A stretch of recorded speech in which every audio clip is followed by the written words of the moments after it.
আমরা বুড়া কেভসের আরও নিচে নেমে পড়েছি, আর একটু ঘুরে ঘুরে এখানটা নামতে হয়। একটা পাশ দিয়ে দেখলাম ফাটল অনেকটা, আর সেখান দিয়ে আকাশটা দেখা যাচ্ছে।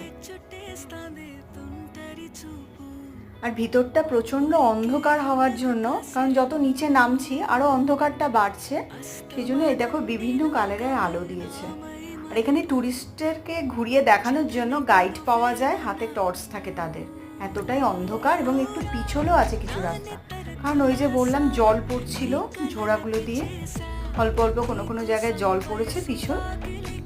আর এই কালারগুলো দেওয়ার জন্য কিছুটা প্রাকৃতিক ব্যাপার, ন্যাচারাল ব্যাপারটা নষ্ট হয়েছে ঠিকই, কিন্তু এটা দরকারও আছে, কারণ আমাদের মতন ট্যুরিস্টদের সুবিধার জন্য এটা করা হয়েছে। আবার আমরা সিঁড়ি দিয়ে উঠে ওপরে চলে এলাম বাইরে, আর ওই যে দূরে গেটটা দেখা যাচ্ছে, ওর পাশেই টিকিট কাউন্টার, ওটা এন্ট্রি।